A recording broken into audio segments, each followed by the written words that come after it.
Dude, your music sucks. It's just like super repetitive. Bang, bang, bang. Is that some kind of weird techno? Oh, the Ajar soundtrack. I don't know, most people I think just hate it and would love to pull that card or whatever it is that makes that when your door is open, right? Welcome back to M Hood Fishing, everybody. Craig and I are doing a bebop on some canals in the Marrero, Gretna, Harvey area here on the West Bank, looking for bass. These are post cold front conditions. Got just like a simple watermelon red finesse worm on a shaky head. That's a 332 ounce. Craig chose this canal. I think it could be a good canal, right? It's supposed to have catfish in it. That's what Craig says, or what he thinks, and it probably does. I don't know if it would have big ones, but I'm sure it's got them. We're gonna fish this spot for a little bit, but I want to point out one of the major problems with it right now. Oh, what was that? It's kind of a windy spot at the moment. The wind is not on any weather app saying that it's horrendously bad, right? It's saying about 9-10 miles per hour coming through this area. However, this is a wide open area, and so I feel like I'm in a wind tunnel right now. Probably not great, but should be able to fish it. So look at this water. It's kind of murky looking. It's around 60, probably gonna drop into the 50s while we're here. 8 after 5 p.m. right now. Sunset is at 7, so we got 2 hours. We're gonna just waste a little bit of time here checking it out, fishing stuff like these ambush points here. You can see that bit of grass coming to a point, and then we got rocks that go down. Could be fish hanging out in these rocks. We got a bit of overcast. It was down into the 40s last night with a bit of north wind coming at us, kind of heavy. When you're driving across this canal, when you're on that bridge, it looks featureless. It's got a lot of features, however, not a lot, but it's got them. It's got a lot of rocks. And that's probably its main feature as we come along. There's probably a culvert coming through these embankments somewhere. We do have this vegetation, but for the most part, we're fishing rocks. Don't see much activity here. Kind of wanted to get down a little bit before I give up. If you look down this way, you'll see some water that's not so rippled by the wind. Might change once we get there, the definition of it, but it looks like it's a little calmer. Oh, what was that?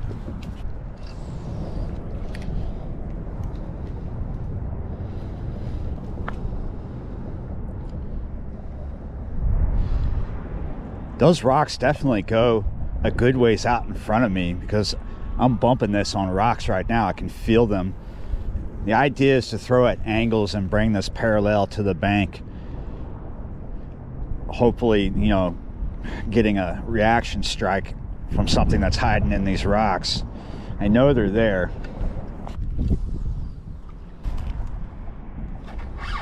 I got you, or I'm wedged. Felt like I don't know. Just don't feel like a hard snag. There we go.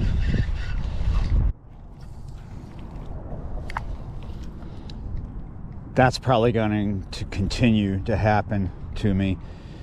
Getting wedged in these rocks. Just like you saw, the best thing to do is to reorientate your angle, and then you can come out of it usually.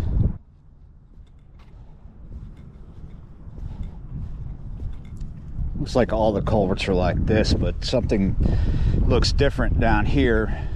You can see we might have a culvert that's level with the water level. Just focused on these sticks right here. Had a little tail bite in around those sticks from something small.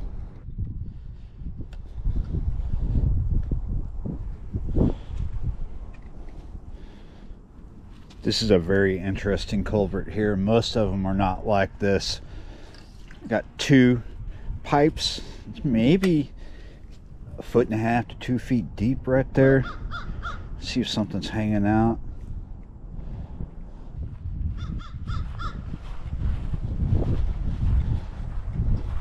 Oh, there's actually fish in here. Look at that. Something moving around all crazy. A big black dog that's pissed that I'm over here. I think it may have been turtles that was moving. Yeah.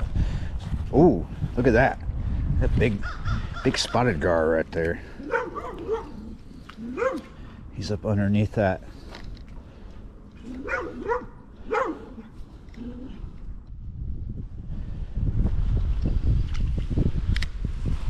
This water is probably way too cold to get him to bite, but we will try for a second longer. It's either plantains or bananas growing on the other side. There's a couple of sword suckers. I wonder if I could grab one. Oh, he's going into the culvert.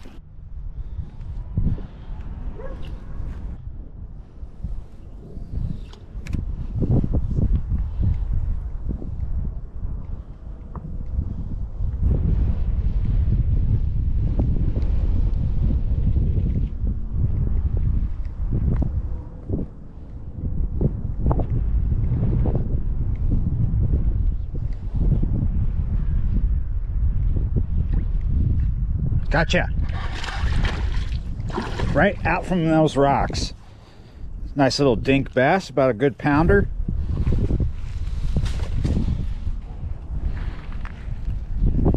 It is a wind tunnel, but it was good for at least one so far. Definitely one of my favorite choices for baits for a day like this, post cold front conditions. I mean, this is the kind of day where I didn't want to get out of my joggers. I'm still in my joggers and in my slippers, just chilling.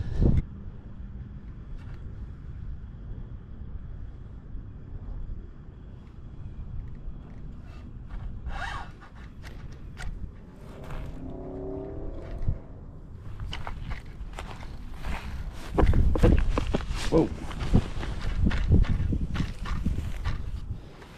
Oh. Damn it. Time to get out of the wind tunnel, or at least go tie back up. But yeah, there are better spots. Canal number 2, right behind these sports fields. So this is a little calmer, not so much of a wind tunnel situation. Doing the same thing, a shaky head with a watermelon red finesse worm.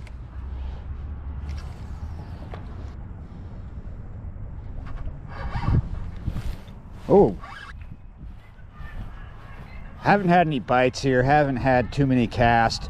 There's a lot of carp, and this water might not look that much different than the last place I was, but it's actually got a lot of turbidity to it. It's kind of muddy, maybe because there's an awful amount of carp here. Same canal, we just came a lot further down it, about as far as you can get.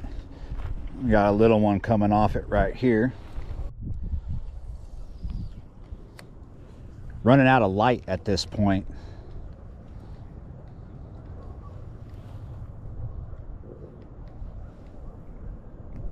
Oh, looks like it's trying to rain too. That rain is starting to come down in bigger drops. Before it's all said and done, I want to at least fish this feature here. See all that big grass sticking out in the water? Might have to start running because this rain is coming faster. I've not fished this part of this canal, and I get up here to this grass and it's all new to me, right? I don't know what to expect. It is really shallow, at least on this side. What was that? Something moved there, stirred. Either pressure changed, some gas released from the bottom, or it was a carp. This particular canal does have a lot of common carp in it. I mean, a lot too. Maybe the water level along this grass changes on this end here. Well, that's not a guarantee.